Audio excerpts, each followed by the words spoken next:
fonti ramatulahi jawo be dibide bungo kono mbadi wolu nabi kundo kibar wolu albumul solla wolam kibarti mi alon ko nga bondi standard newspaper e ko mol mil yalon ko ibukason pour que dingol to save ni wuluta sainte ibe luado parende kan nin dibidel dun sonta wala e ko ibe busola la mol kanne de mul kabara wo ko nyina akira nyawnya nyama mbe wojibe lale anim bi kibarol do dum fanan albenyin sodla ko diamo mi alon ko abe siarim bake nyimbanko ka membe dending nyimbanko maral kidabu kutole ko abe kala nafi kiya balati ning ikoy be bullola modolu kan min tambita nyimman sakunda la miyalon ko ibe siring wo kibaro dum binalale ministre be maradin jare kendala ko jibela ade dum fanan ya itande dum ko de gambe man sakunda akoy be continuer la pour kany vaccinol nyika kadi molla tumala min ne tolu man kibar sodo ka bondi WHO bulu mimu dunia la kafu badi pour kany ko nyi dum fango tong e ko dum fanan kumol janjanta non ko kabirin ye wo factory miyalon ko abe sanyang biriya jane dum fango e ko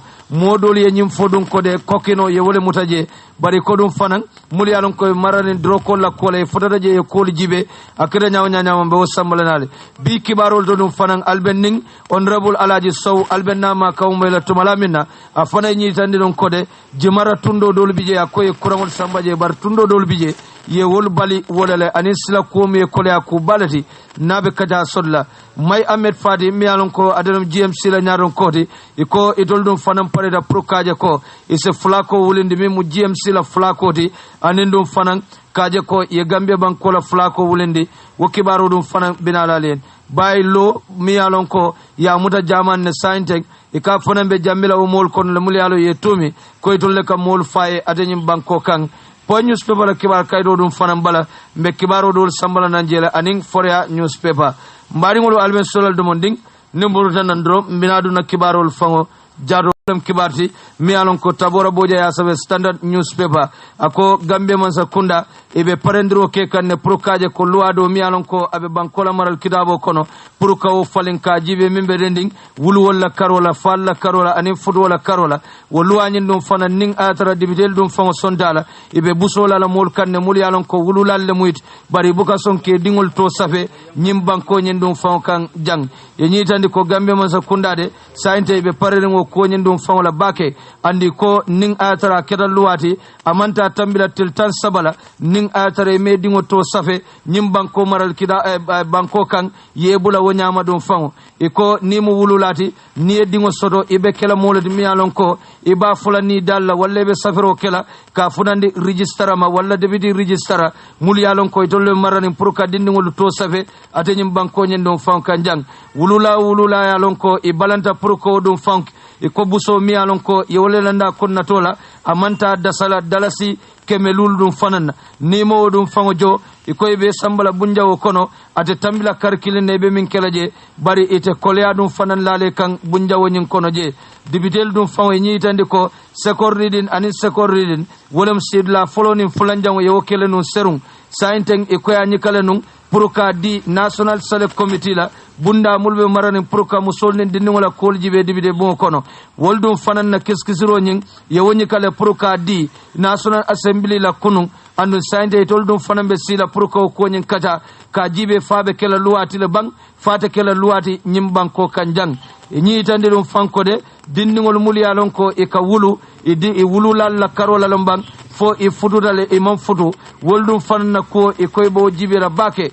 nyilwa kono le miyalon ko ibe wala dum fango jibe kanteng dinngol mul yalon ko de wolu ka wulu andung ibuka futu wolam inin di ila wulu ni ikel buka futu ning atare be nyin ko nyin dum fango kekan e ko wol dum fanna ko e ba jibe la bak bayri ning atara e fut yeddingo sodo bari amanke e futu keti e ko be min kala do wolamu registra nyi min ka dindingol tota e ko e manta dindingo nyi famutala ka to savede fo ning atara dindingo nyi abana afa ni be sonda nyi kamala ko nyinemu afati ko kolalemu e be woto nyi dum famutala ka safe e ko dum fana ning atara dindingo dum fango fanyim balantale aman son ko adala mu dindingo nyi dum fango fat e ko ite woto tala ka safede e be min kala wolamu kitiyo nyimmi alon ko ye wolede da pour dindingol la ko ka jibe ni wole min bonda ko nyen kunna tola wo kolale mu ibina tamala wo ko nyen dum fangola ning atara dindingo nyen dum fanam fa balanta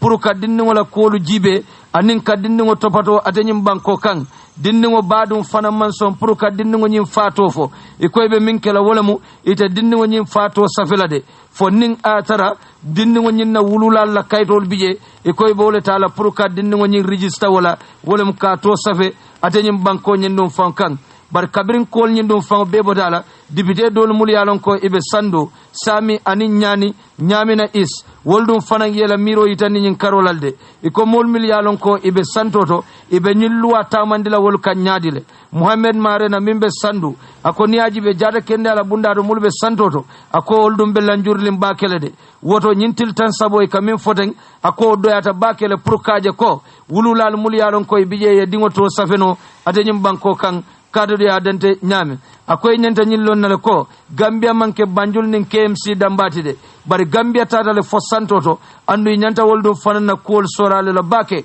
nin ibe la kool kela biram sow ñamina isla dibide ade dum fanan ko jada kende abunda molu e ñanta wolle dum fango bambandi la bak pour kaaje ko wol se dum molu kan ka mol to safe mul yalon ko e wuluta e man fudal loptano to kate ya dante ñamin e ko alifa salla dum fanan mi alon ka telam sere kunda la dibide a fanay ñi tande dum ko de a kummada bake pour kaaje ko jada kende ala bunda a se futano mol ma ñamin a ko le fisi a janni be modol tombonna jama kono ka itandi ko wol mu criminal wol leti a tara e manke wodum fawt e kada ñu ministre mi ñin kayto dum faw samba dibide mo kono memo ministre Dawda Jallote ade dum fana itandi dum ko de a kummata bake pour dindingolu e tolu se safe ade ñin banko ñin dum fankan a kolum dindingol la ñanta foloti e ñanta min sodla banko dum fankan ako andu niaje e ñin luwa dum fana e pareta pour ka dundi e laftale pour kaje ko mi alon ko abe dindigol batan la ñim banko ka ni musolu pour ise kuntu o ñaatu akoy ma ñim wuli pour kaje ko ise dolje ko mu criminal lati kade du ya dante ñamin bara ko i laftale pour ka loi samanan membe mol silandila pour ka dindigol mutake to safe ate ñim banko kanjang ning atara dibidel sonda ko ñina akamunta ko abe kela busulati mi alon ko balala wululalu kan muluka wulu ate ñim banko ñen dum faw kan jang birimbaɗo ɗo mbaɗi ngol se tende nga jiber ke ñing kibaro dola mi alon ko Umar Ba sabe Standard newspaper kibar kaydo bala ako Belgium Gambian based PhD holder womu londiti balati mi alon ko abe Belgium bar Gambia di wala dum famo match atel dum fanambe diam kan ñing ko la mi alon ko wala be dending ñim banko maral kitabu kuto ñin dum famola e ko December karo 2016 kabiring akarte faw ñin dum famo bodal e kata ñin lonna ñing a ñatali wo kol ñin dum famola anin dum fana ya jamme bodano ñaadi ñim banko ñin dum fankan e kala miro ay wala dum fana funande Standard newspaper la ate ñim banko maral kitabu kuto ñin na kolu je ñaming ay wala dum fango itandila e kata ñin Jimmy Henry Zali molo mi alon ko de fonnin kella ko e kaka bambanje bak yurwa kol dum fanan kacalu akawol ke bak anin dum fanan akado koke radiol dum fanan tole e ñi tandi dum fanko de akoni maral kitabo mi alon ko ala kobe diam kam banko kan akoni ñine yitandi dum ko de Gambia dingol be kodi kan dictatorship la ibe bunda kuto yele kam pour kaje ko démocratie se tama atenyim banko kan ako bari ñin ko ñin dum fango be laariñ damin wole mu ko maral lal mul yalon ko ibe siring atenyim banko kan ako wolle ñanta mutala kula de kabirin president Adama Barrow ani mul bebe do kola koto bayri ako ñimul la hidleti mi yalon ko de Gambia dingol be ñilla kan ko a ñanta timmala atenyim banko dum fankanne woto ako ñim banku maral kitabo ñin na boyo womu mansa kunda dum fango mol ñanta wolle jalayla ako ñin dum fangola ako ke bulo tilin dola wobe kela nafiki ya balati ate ñim banko kan ning amanke ñim mansa kundati mul dum fango be siring bayri ako niajibe mo jamal bije mul yalon ko ibe ñim banko kan kabirin political party la karola aning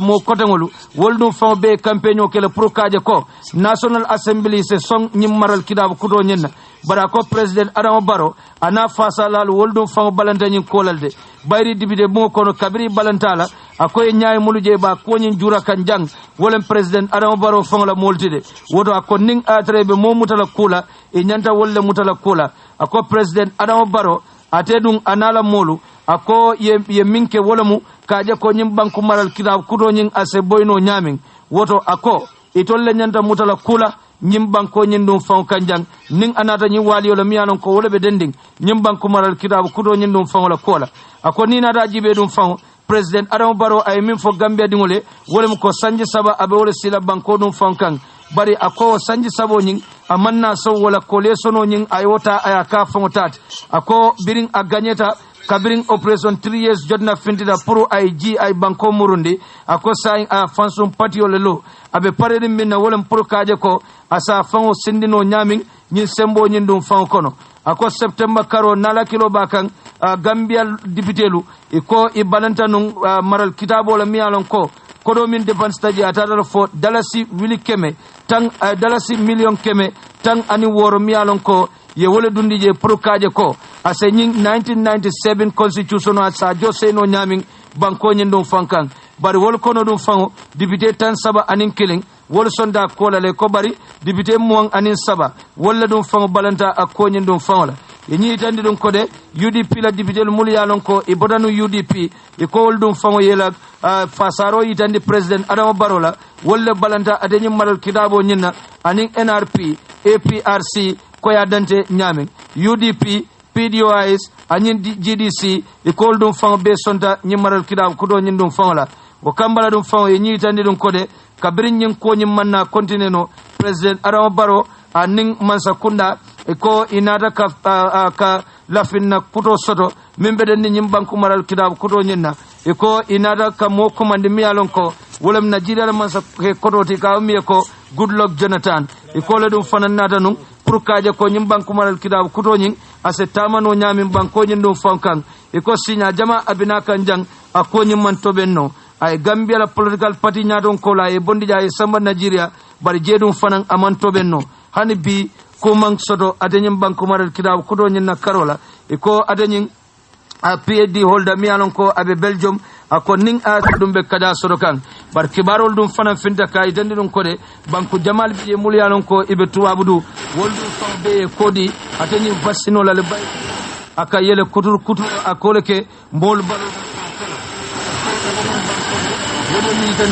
ko ibe continue la pour ka dañu vaccine nyinta to malamin na dum fango banko dolum WHO mulbe maran dunya la kol dum fango jibela wolma yitande dum kode nyante kodila nyim boro nyin dum fango lal docteur yi yitande dum kode e ka kumo nyim moyle dunya kono ko banko doli e kodi alal bara ko e tolu ibe continue lal fo janning WHO ba fola ye fonyo akola ako itol dum fon ya ko nyen keskisi nada kaje dum fon ko de mo Jamal bije mul yalon ko de wole mi tande wole mu ko nyin vaccino ala nafa wole warta ala toro nyin dum fon de kade du ya dante kibar kaydo nyin dum fon bala nyamin bar sante min bije docteur mi tandi wole mu ko ibe continue la pour ka nyin boro nyin dum fon tamande ya banko nyin dum fon kan jang birimaro mbadi ngulu be min kala do wole mu alaji sow nemurunta nan drong nada bina kada sodla mi alon ko atele mu jimara la dibiteti na bina kada sodla janka nyininka ko do la mi alon ko wole tul sula jimara je nemurunta nan drong na bina kada sodla ko don die ci radio okay nga kala mu be wo siodo ke ka mi alon ko wole be dending silol la kola anin kuran ko ning inata jimara tundo kan iso to andun ni ko sila kobe woto ase Jamal Jakale bari e telefona mu député je isa fono mole wokedano nyaade abarka ba to isa ne konton ne jaka ke na bari la molal kana konton ne jai kon saya punya recently na question posed to the Minister of War and Minister of Energy because niya jube jimara tolse ko mabake we almost the biggest constituency in the Gambia 87 communities. And 87 almost 8 or 7 communities drawn the electricity sort of. So Minister tax pour pero teke satel mu yalon ko nyanta kurang osot la jimaro satel kurang osot because we are part of the Gambia. Kan nya jube silol la kuoto. Last no kundang ko ye silol kapu kudo para $500,000 kela silo dada. Ko silo kamu temba kunda kata pase. Barkabe silo nyin dada ngamra government man hanifen la faide o silo dada sama na da o silo betina so nga informe both minister parang in the parliament na fa kato ke pero be kai try I silo dada from soti ma samba ko kata numel then I fintin in temba kunda I fintin in pase Sare Bojon will be Allen, Sare Bojon will be Allen from the other Allen. They can actually Kata Plato develop the Sare Bojopula. Samawado needs the Sare Mountain, that's the main highway, providing some of the so, government has a fair, you see that. So, Kodor Tintinora in my constituency. Nabawo Kodor Samba, one the constituency or one communities where I is enough. Okay, so ika min fo min be den kuran kola wo kuran woni nyaaji be jumara e solal samba jele anin kuran fanam bijele sade jumal be je muli alon ko man kuran sodo Satel de Sophia during my campaign time Samuel Gambisara Pakadaji anin Soti Masere Katrin Barona Adina Kurang Samba Banka Mangkunda Julangel aning Ju Ade Kurang Ol Sambaje. So from Sanga Benjamin out of 87 almost 80 communities Bele Mangkurang Soto. So Mute APRC la Manta Kundawa Ole people Munati Kimara Baronon Kundama Hani Wakato Keforo. Okay, so but niajibe Gambia jam fana dinkira jamal be muli alon ko imang kuran sodo but muna na why are you so particular about Jimara muna ne lafra Jimara dambala pour woli asodo alon Jimara ko le so I am representing the people of Jimara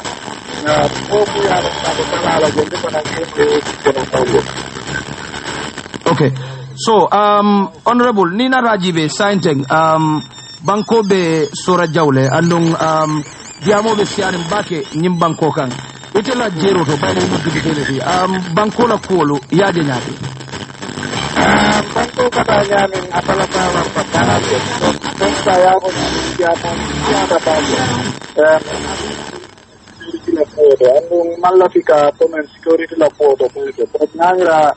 je all the are in the back paro ade some consider than Gambian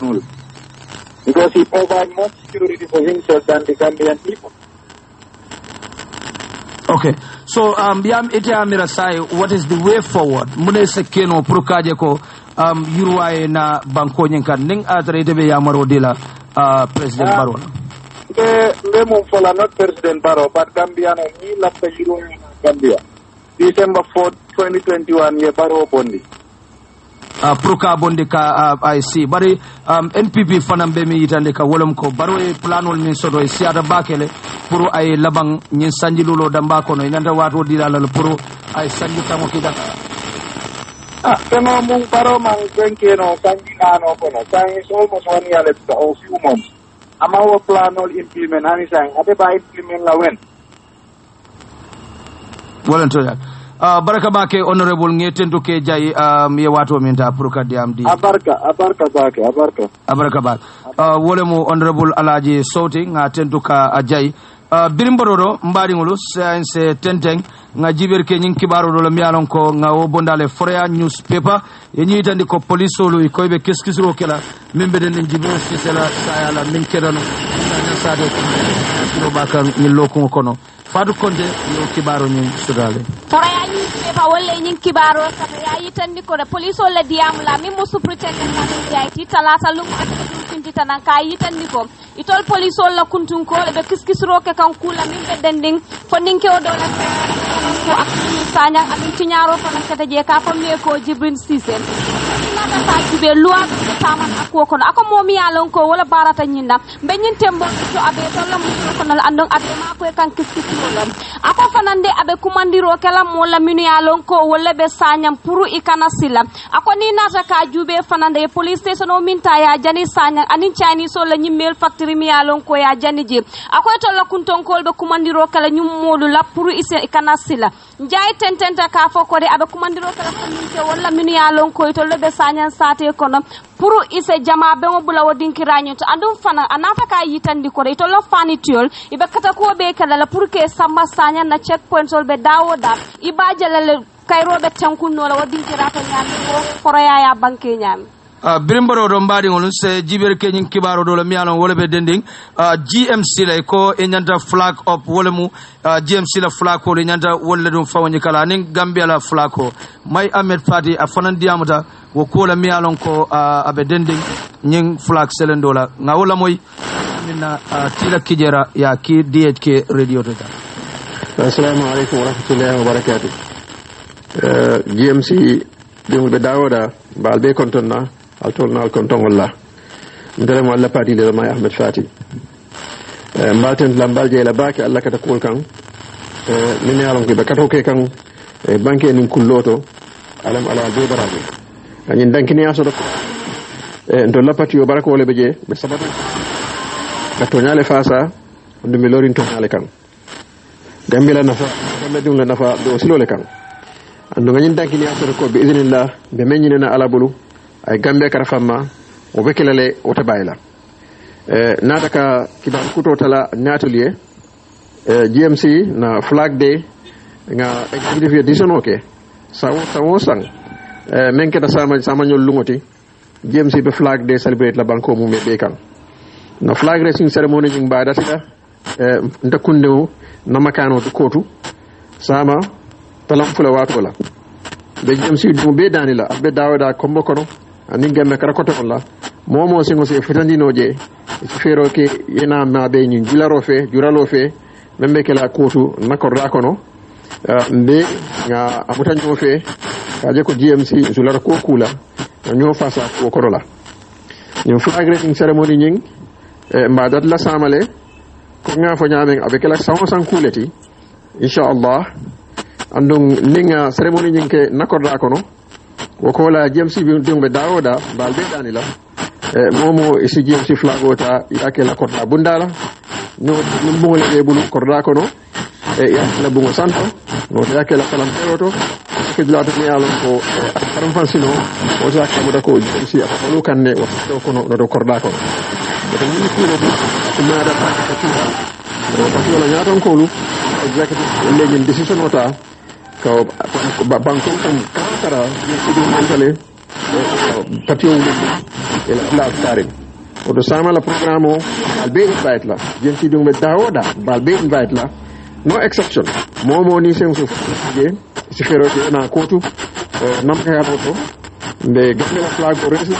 ya jenti fanano flag o fana res adla lu nyinto ni ceremony nyim banta o kola momo mebe mo takata afana yela flag o res ila to gembe be kantarin min alon ko wolle na diaspora kono dol fana danila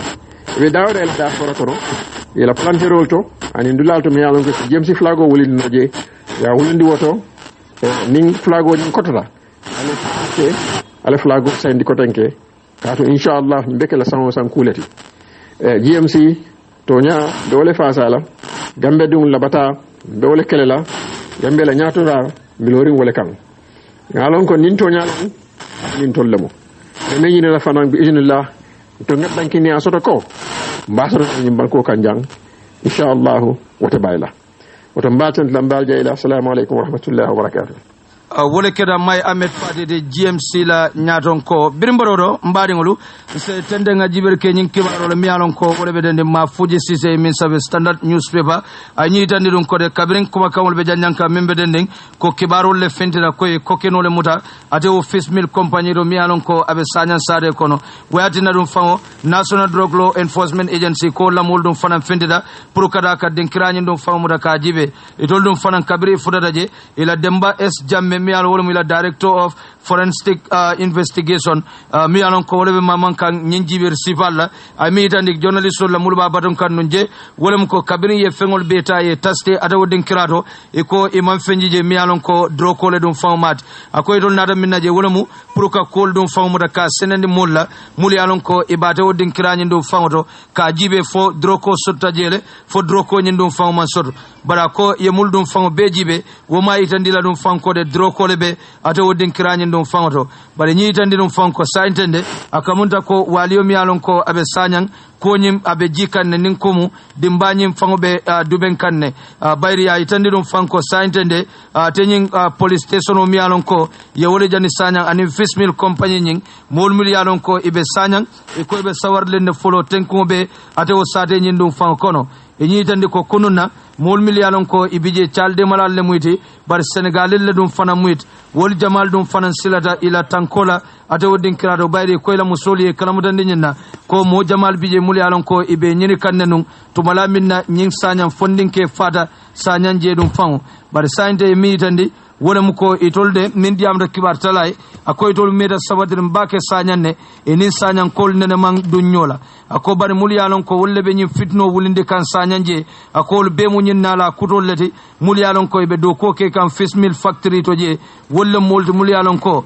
ibe nyin waliyo sabu kan sanyan sade kono aka jibe bangi tolla ko yatinna mol mulyalon ko man kulo nyin koto woldum fangola kulungolu janita kada ya dante nyamin ako sainteng ibe domoro le nyini kan anin jiodum fango kada nyin diamula itande nyamin standard newspaper la kibar kaito bala e ko police oldum fanan e Abdoulaye Gueye ni alon ko dalasi wiltan saba ani woro e ko e woledum fango mutabulu tumala mina o factory nyin a janita ko ya itande kibar kaito nyin dum fango bala nyam ne murunda na mbadi ngolu ko ali akalamuta no nyamin nene nganyim fale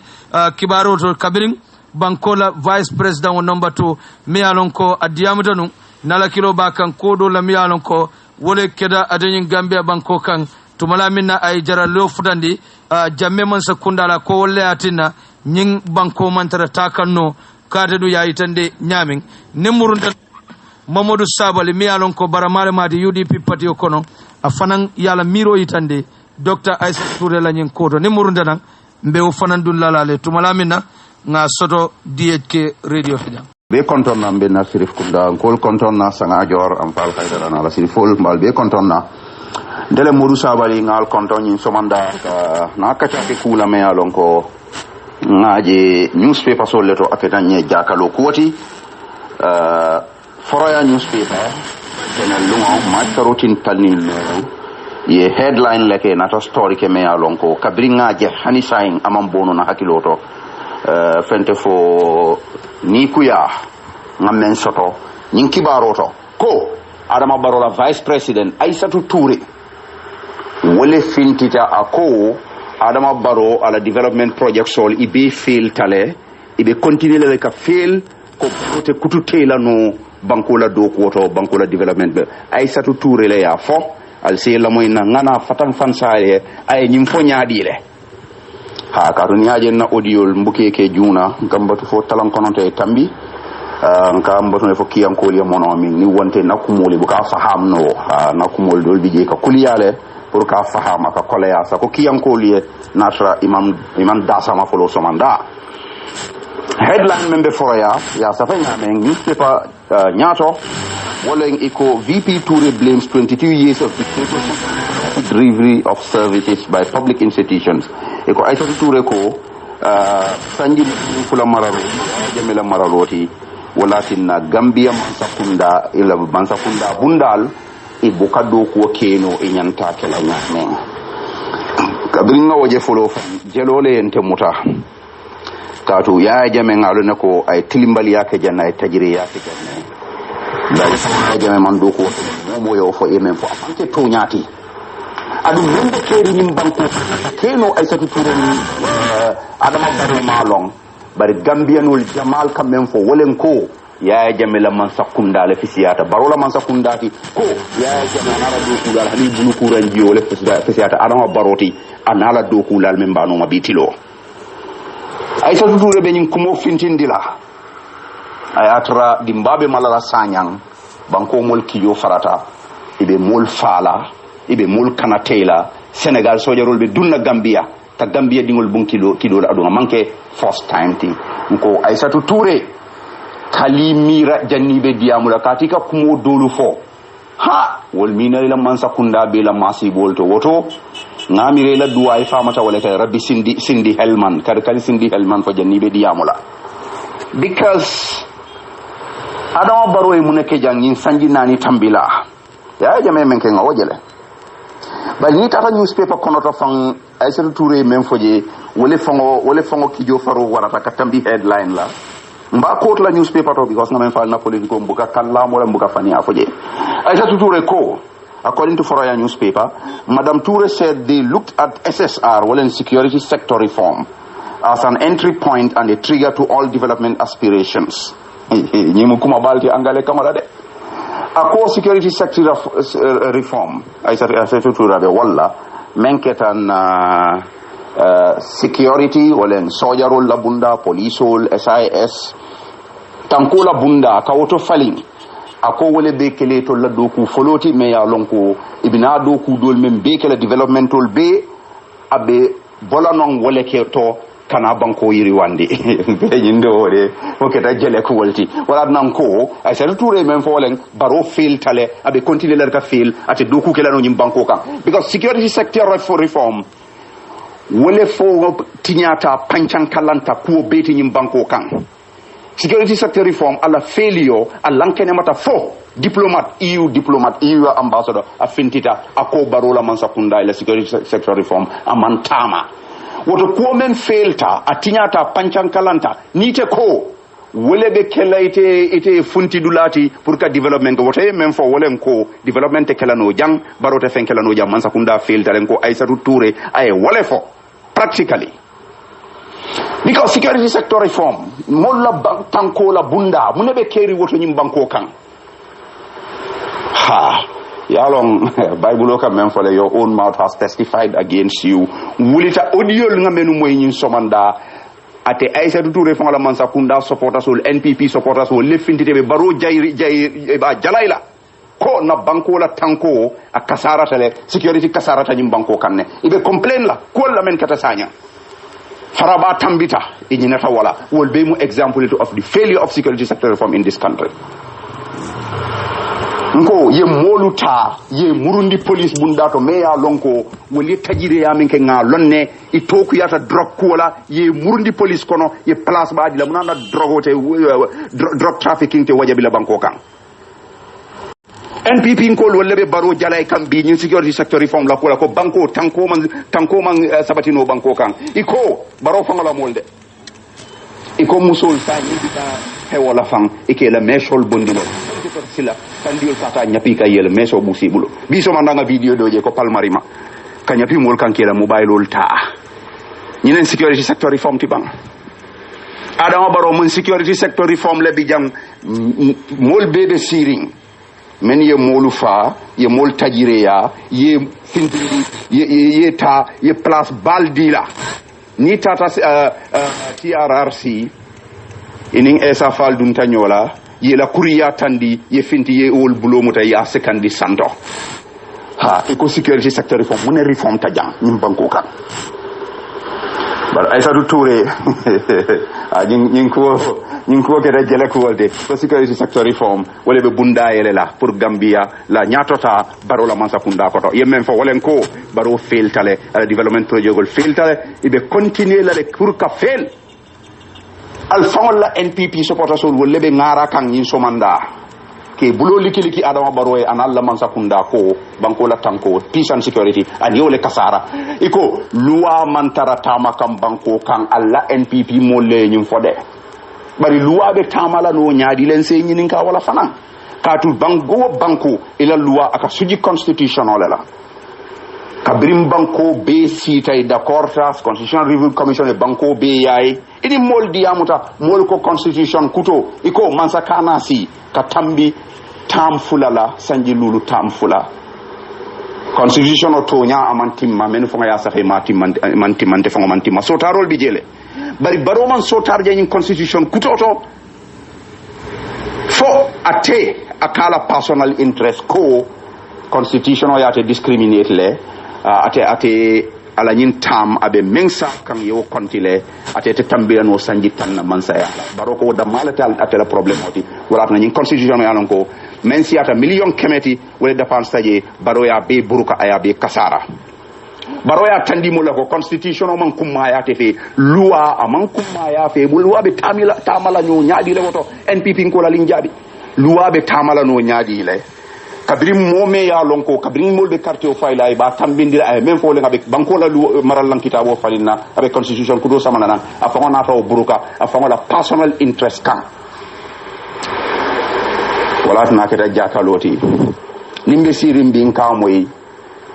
nim political party ndingol men ya lonko la political party o palaso nin kodola tinna ya deda e ko ka UDP le jalay UDP le problem oti wala tinna constitution kuto man sotono nkoye almal fo ko molong bari fanan almal fallong because ni me falloyte fo ko molon nano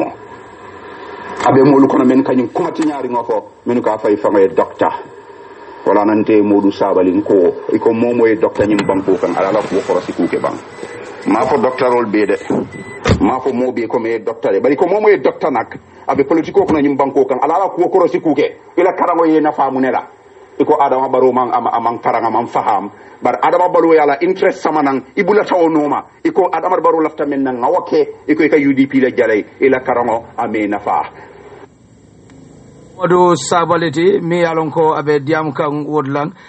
birimboro mbadi ngol se tendenga jiberke nyin kibaro do la mi alongo bonde point newspaper mi o se wolum pa modu chamte ko secretary general anel leader mbe Gambia Action Party gabi ka fay Musa Yali Bachili kunun atele dum fana sabala nyaada bu ko nyim bala ko gab ako December 20 December karo karte faw mi alonko abe kala Gambia ban ko kanjang ni etol tambendi ibe do ko balu ibe wolle kala ateni Gambia ban ko nyen kan ay tandi dum fanko de gabde ako e fere jamalu muli alonko wolle landi pour kaje ko e senyim banko sambano nyamin pour ala fanko se betiano ka itandi dunia dum fa be kono ako Gambia Action Party de ning atara democracy la karola anin fanan kamaralo ke ni luwala anin kaje ko adama dum la nyanto e tanka ako dum fa be to lañim patio kono le andi a fere ni lanno dum fanan sodle pour kaje ko ka deñim banko ni sambano o kambala dum fa ko ni December karo karde fa mi alon abekela ning atare Gambia Action Party tambendi akoy dol dum fanan be yirwa ko jamalu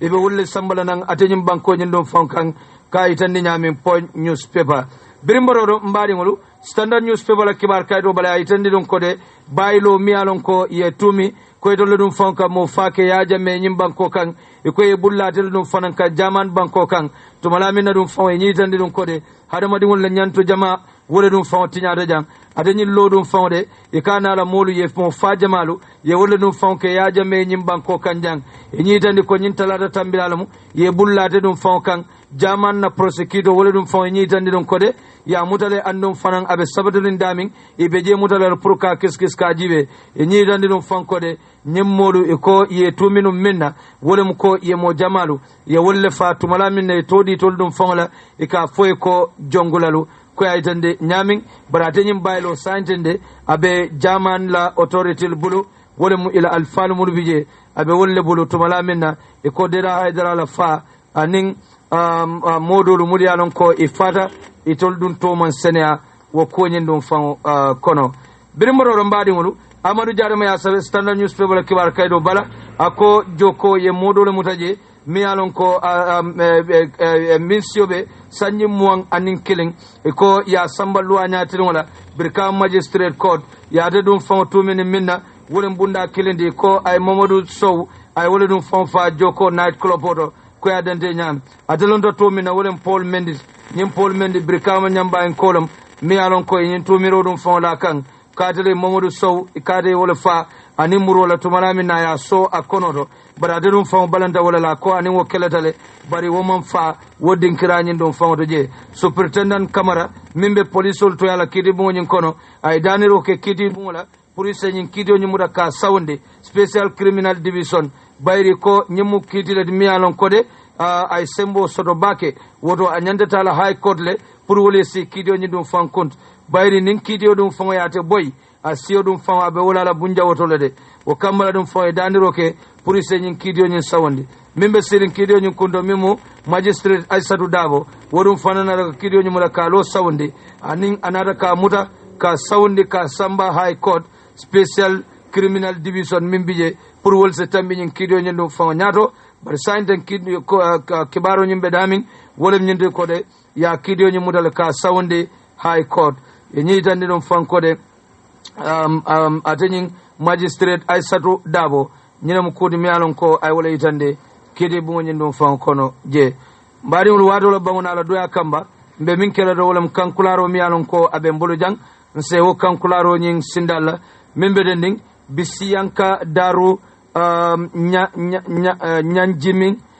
kumimbe kombo madiana imam Yusuf Sedi ani alfal mulbe sade nyin doje malan Sedi Yusuf Touré Abdoulaye Gueye Karamba Diallo Kawsu Cissé ani mol mul yalon ko bebe nyi sade wolle bayitane jama mol don fa bela ko jame mi yalon ko ya lo madiana ning ala kidi dala maj karo tilmo anin kelen 2021 e koy bayel kombo madiana o kambala dum fa e koy ba sinla his excellency la president anin cabinet minister be e ba sinla dum fana rawdatul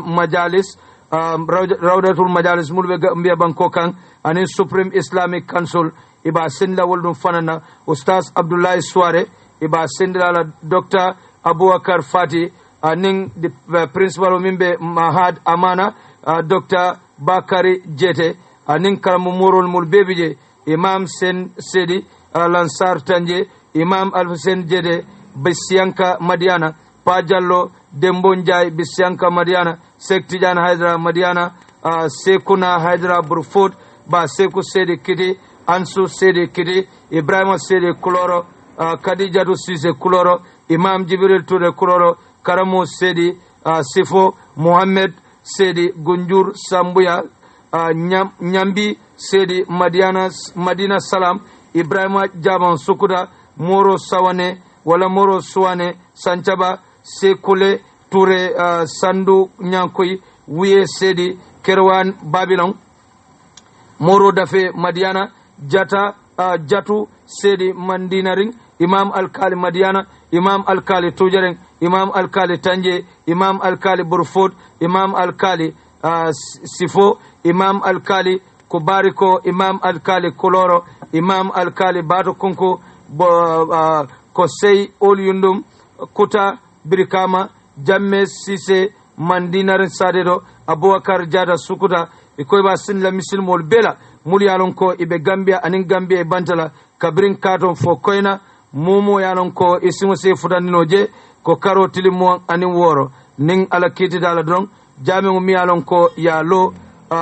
Madiana ikoyba jami ngo nyindum fango yella o kambala dum fango e mo be commande je ñindom kankulaade mi alon ko aboda ma juulale bulu wole ba itene jama mol dum fan bela ko ala moto chabo ako wole dum fan filta bulu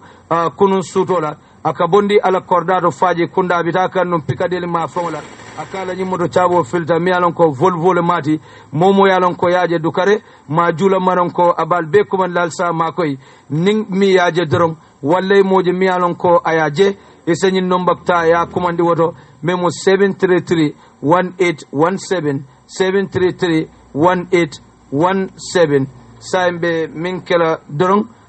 wala mu dorong se ñing kankular do mi alon ko nga wo soto jandrong ba kadara prokaje kon se wo sindino jama mol dum fango bela